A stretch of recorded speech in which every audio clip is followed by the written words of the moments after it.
You're listening to the Red Man Podcast. All right, welcome back to the Red Man Podcast. I guess technically this would be the first episode of our, I guess you'd call it our third season. 2026, It's baby. 2026. It's a new year. We ended with a couple of Christmas stories, and we haven't really talked, or I know we haven't done a podcast since Christmas or New Year's. So anything interesting happened in your life since the last time we talked, Kolby?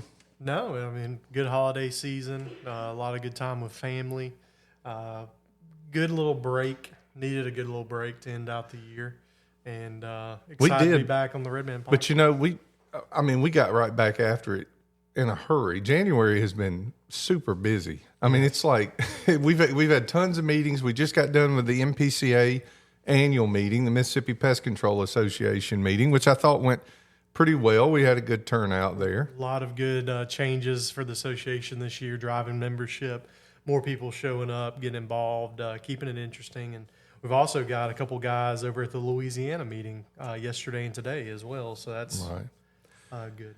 It's just been extremely busy. I'm actually kind of glad for January to be coming to a close.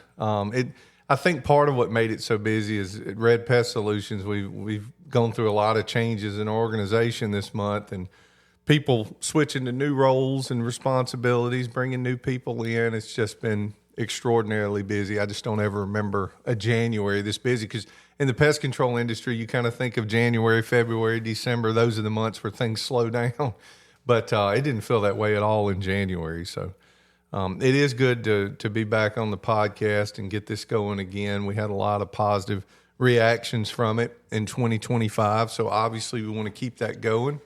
So today, it's all about spiders. We're going to talk about a couple of spiders, one that most people that listen to this show would be familiar with. In the pest control corner, you're going to be talking about the wolf spider. People deal with those things a lot. And I don't know about you, but it's all through my career, that is probably the spider that most commonly people will call and say, "Oh, I got brown recluse spiders." People freak out about it for sure. I mean, because it's a healthy boy for certain. Look, while we're sitting here on the topic of it, both of our insects today are arachnids, are spiders, and I'm looking at your wall in your office, and you've got a movie poster called Arachnophobia. Mm-hmm. How prevalent do you think arachnophobia is in the United States? I would think it's prevalent enough that they made a movie about it with the title. So, yeah, I mean, I think it's a pretty big thing, not just in the United States, but worldwide. I mean, that's a pretty common phobia that people have as spiders, for sure. That is a very popular movie, by the way. Have you ever seen it? No. Wow. I can't believe you're in this industry and you've never seen Arachnophobia. They're actually remaking it. I think I read that the other day. Well, maybe I'll watch the remake then. It's worth watching for sure. It's got John Good. I will say this. John Goodman plays a pest control operator in that movie. In the old one or the new one? The old one. Okay. And it is not a good look for people in our industry, for sure. I'll just leave it at that. Huh. But if you get a chance, you need to go watch it. And I think you should definitely watch the first one before you watch any kind of remake that comes out. Well, I'll have to make it a point to do that because, I think I would like to watch it. Well, we talked about wolf spiders. The other one we're going to talk about is one that people probably aren't very familiar with, and that is the camel spider.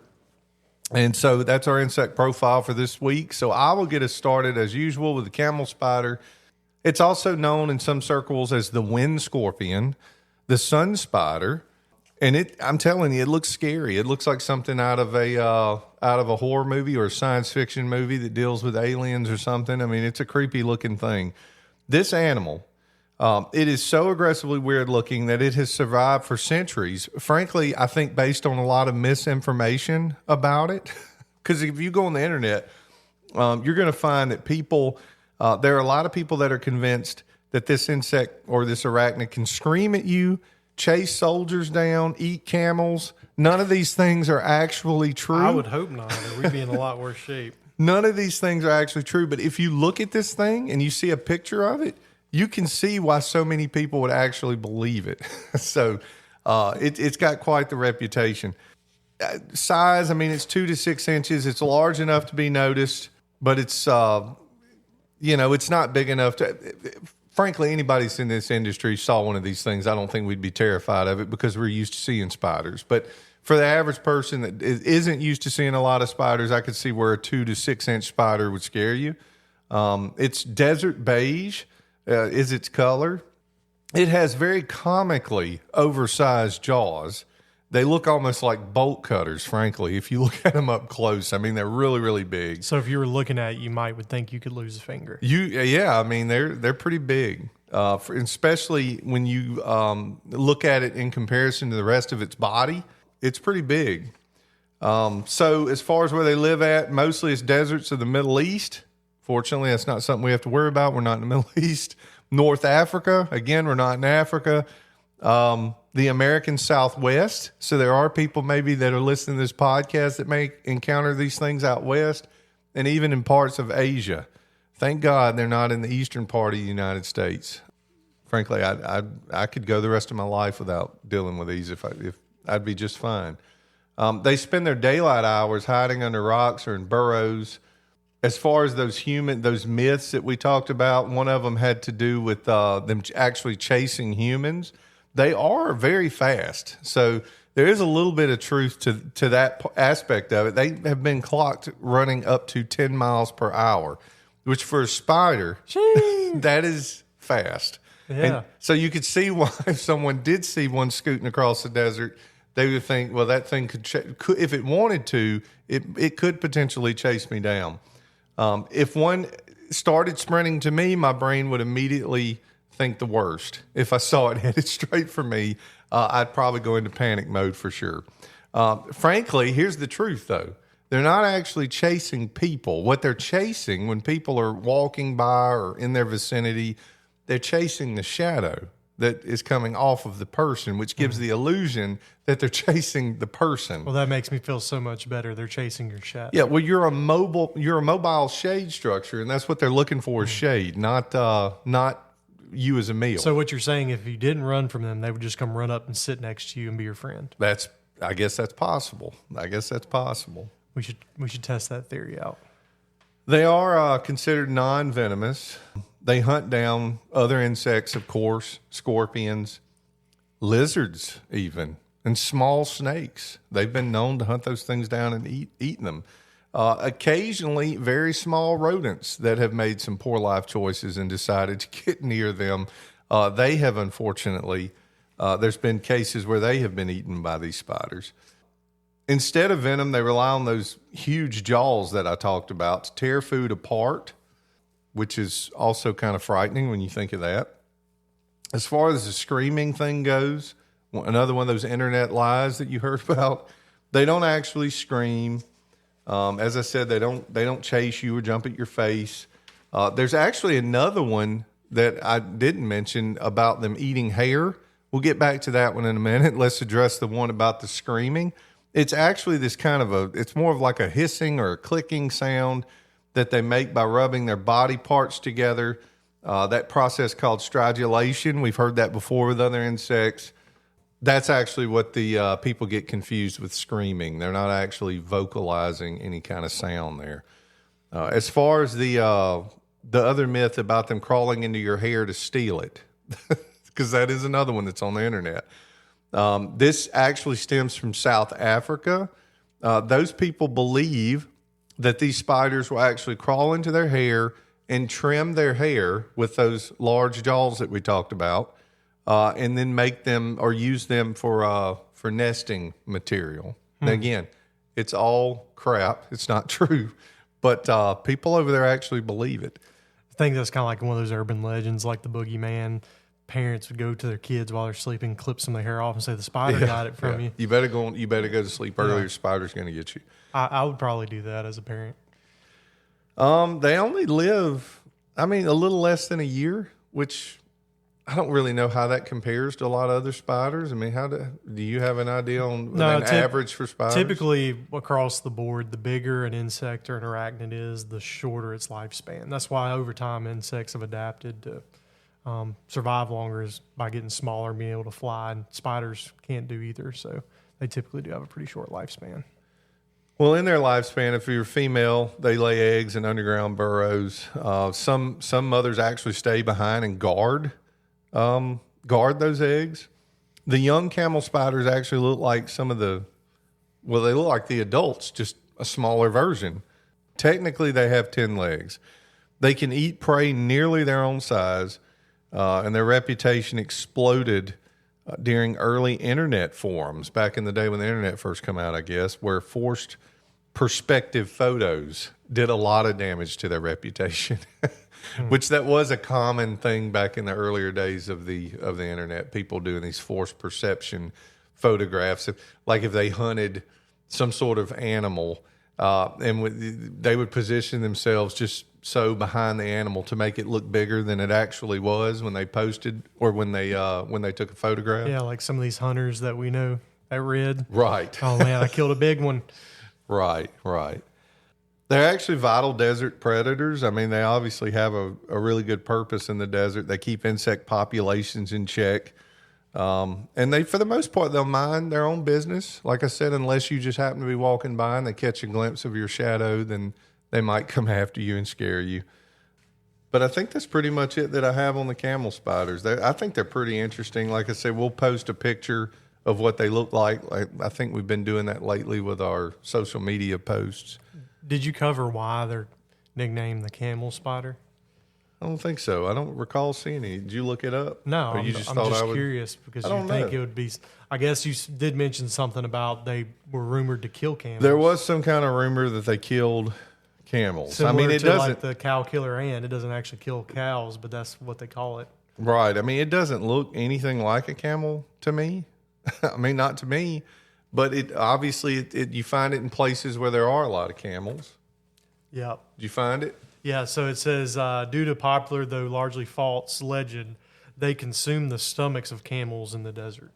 Okay, so that goes back to the internet rumor about them eating camels. So mythical, made up, make-believe, who knows.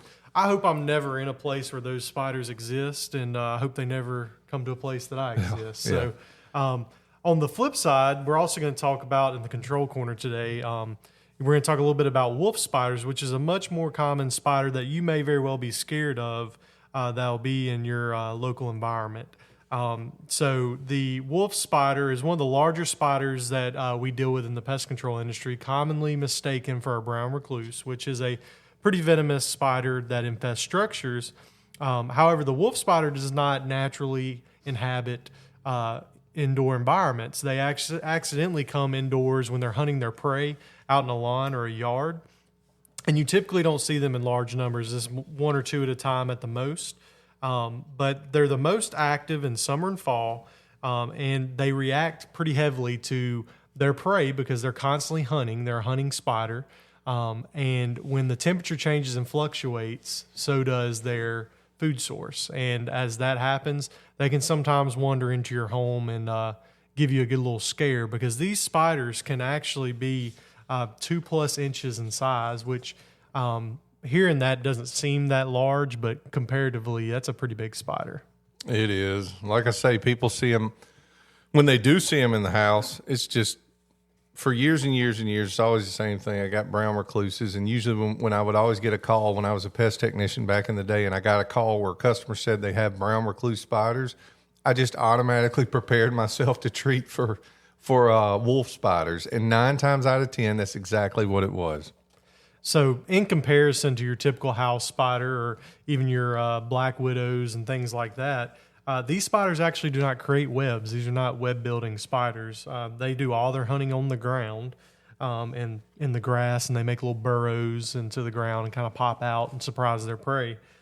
So quite different than most that you'll deal with, but they are very interesting to look at. They have a really cool pattern on their abdomen and thorax, or head and abdomen. Not a fiddle. Not a fiddle at all. No, not even close.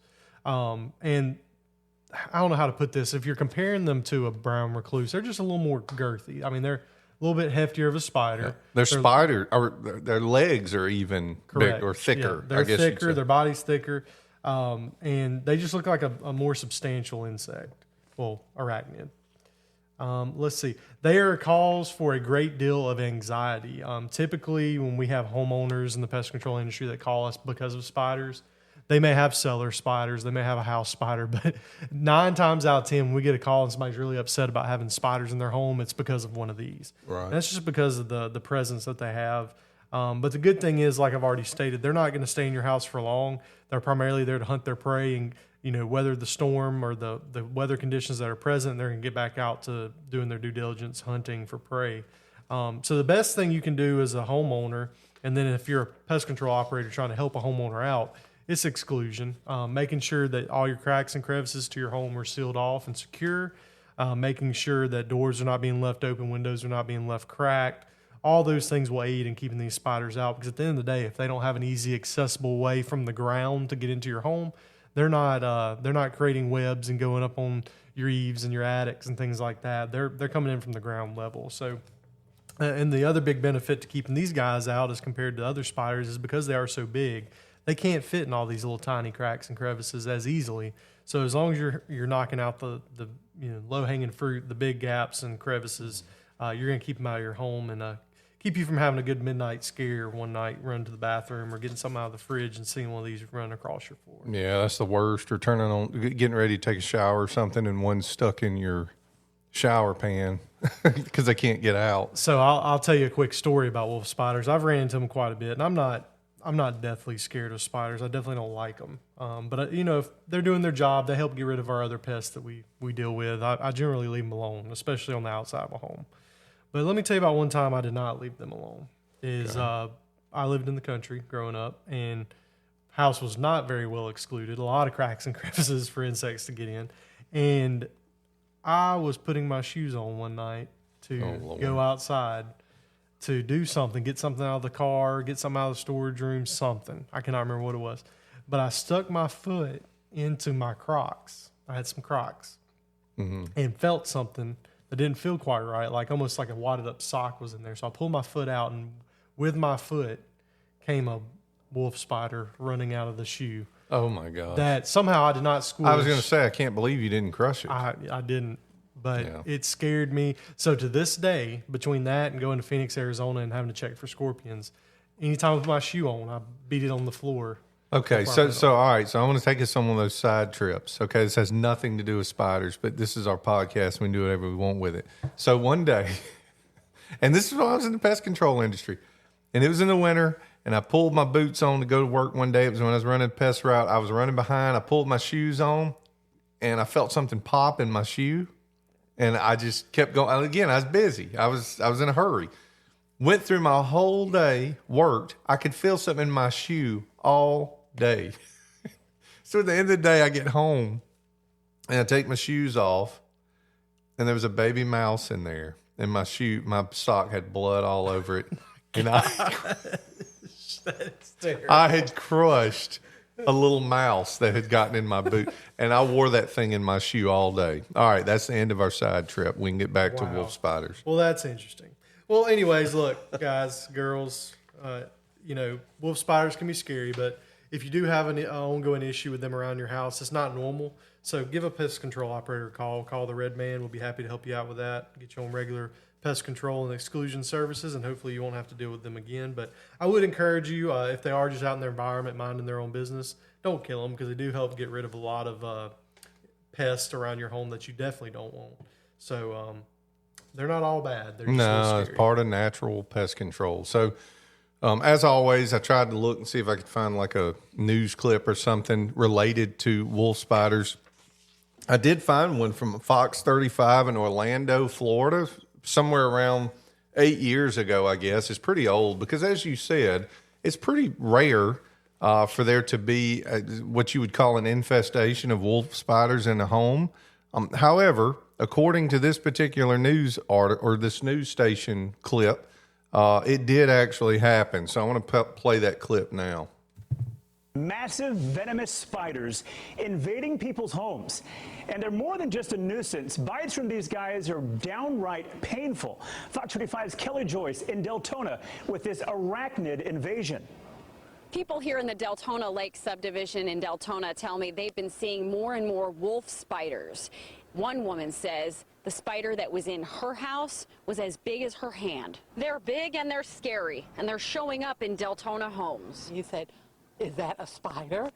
And I turned around and looked, and I froze and started screaming. They had a visitor, a wolf spider like this one, only a lot bigger. No, this spider was the size of my hand, no kidding. It had all its legs spread out like this. It was brown, and it was the size of my hand. Ralph came to the rescue with a Swiffer.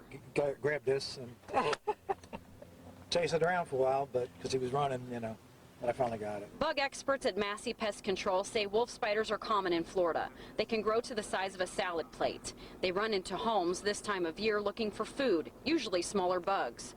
Their bites leave a mark.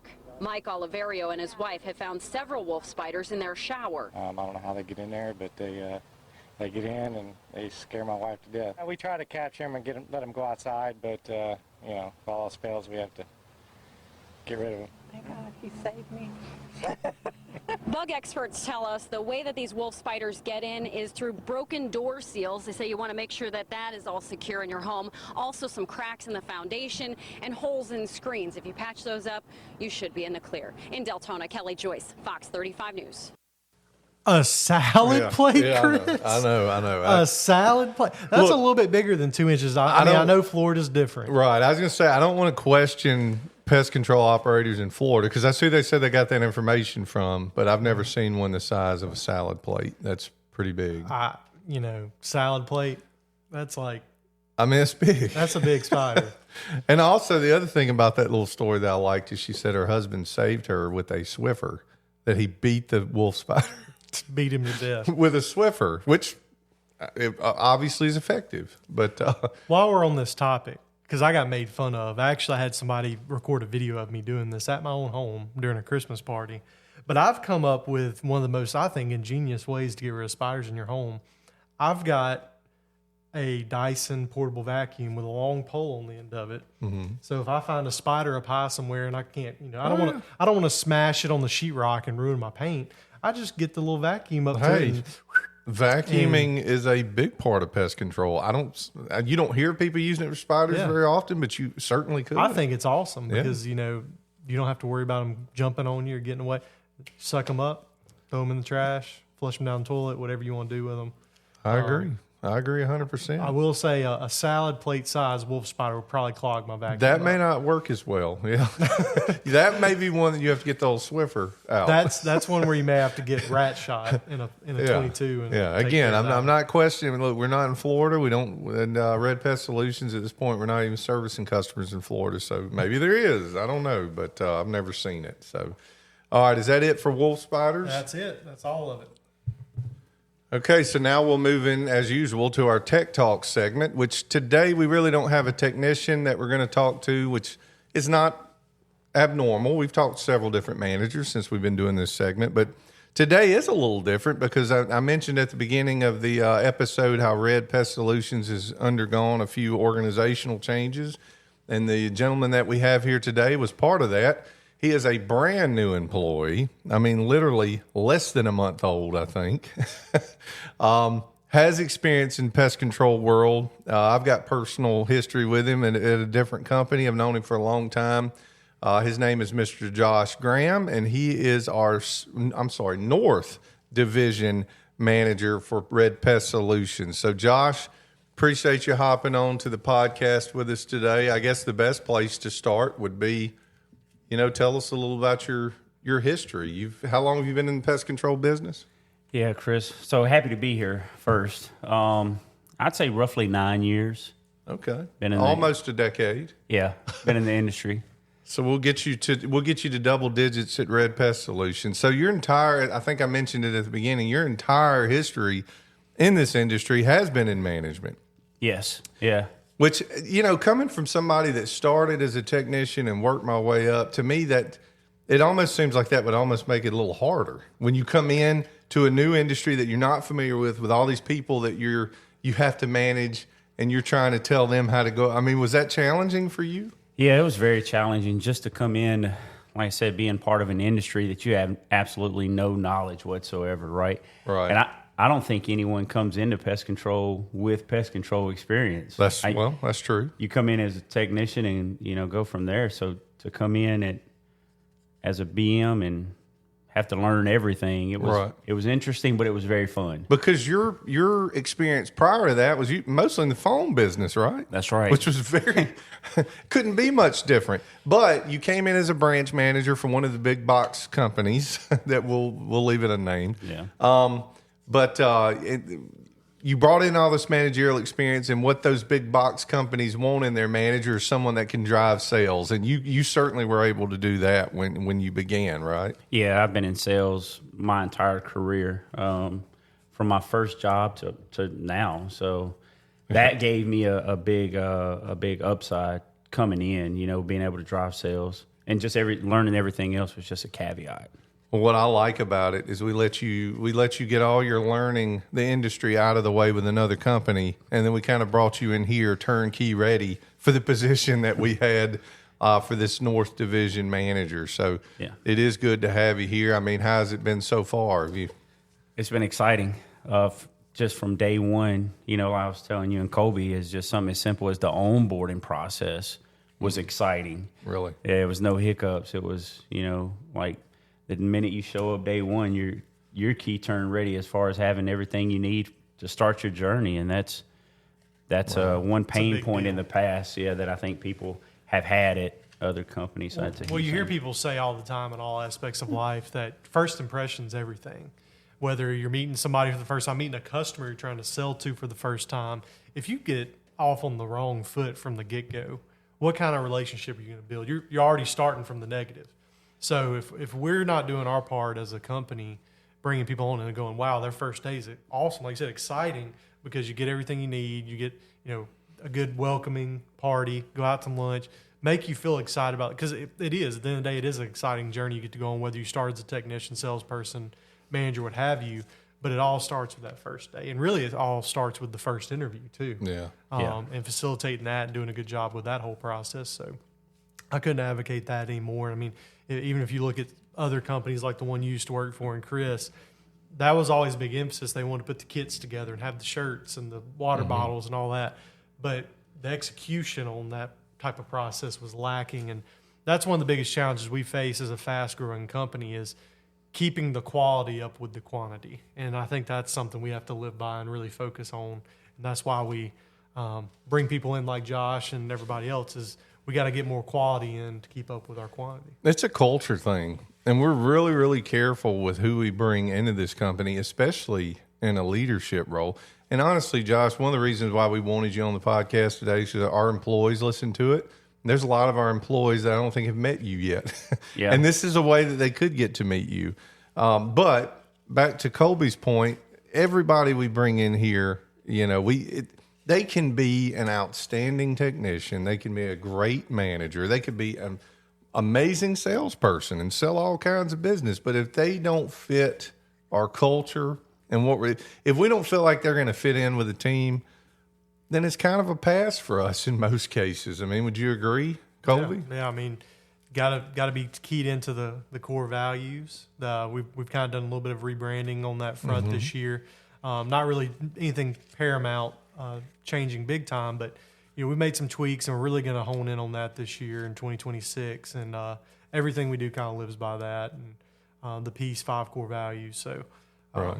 So again, definitely with bringing in here, Josh, and everybody trying to get to know you a little bit, I mean, what do you like to do? What's a hobby of yours that maybe people, I don't know, we might know, but even if we don't, what is something you like to do? Well, in the younger days, when my body could take it, I played college basketball, so just love playing basketball anywhere, right? At the park, a pickup game, or a little bit more serious somewhere. But as I get older, I'm trying to take on golf, where it's that's really new to you. Yeah, right? It's really new to me. So it's not as hard on the body, but it's very challenging and it's fun. So I like it. Very, very challenging. I'm terrible at it.